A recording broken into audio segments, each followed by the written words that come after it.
Disasters happen in every community, and they come in all shapes and sizes, from a simple incident affecting one community to a major catastrophe affecting an entire region. A hurricane, for example, can cause a massive storm surge and powerful winds, which can lead to flooding, collapsed buildings, fire, loss of power, and other consequences. When these widespread impacts cascade and multiply, we have a catastrophe on our hands.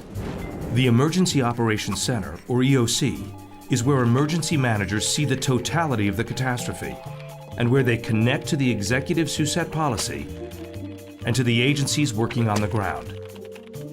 They turn strategy into action, what needs to be done into how to do it. But during a catastrophe, tasks pour into the EOC from many different directions, from the media, agencies in the field, and from elected officials, among others. In the early hours of a catastrophe, the EOC can be overwhelmed as emergency managers struggle with an ever-growing list of tasks. Some of these issues are so big and so complex that the emergency manager focuses on other, more manageable issues first. But big issues never go away. They just get bigger.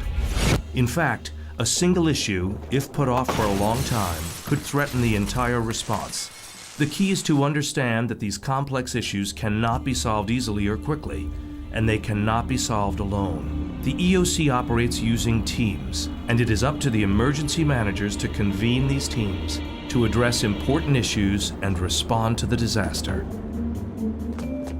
An example of these teams is the Emergency Support Functions, or ESFs, groups of agencies and organizations with similar missions, with existing plans and relationships that gather information from the field, provide resources to support operations, and develop solutions to issues that come into the EOC. They are organized around core competencies like transportation, communications, energy, health and medical, and so on. Emergency managers in the EOC break down tasks into manageable pieces and assign them to different ESFs for resolution. For example, the problem of flood-damaged cars blocking roadways would be assigned to the Transportation ESF. These agencies would then partner to establish a system to tow the vehicles and return them to their owners. Emergency managers in the EOC would support this new operation with information and resources to get the job done. For tasks that span more than one ESF, or for more complex problems that have no easy answer, the emergency managers must go to the next step. Gather new teams called Interagency Task Forces, or ITFs, which are convened to address specific issues. For example, the emergency manager in the EOC would convene task forces around their most complicated tasks, like fuel shortages.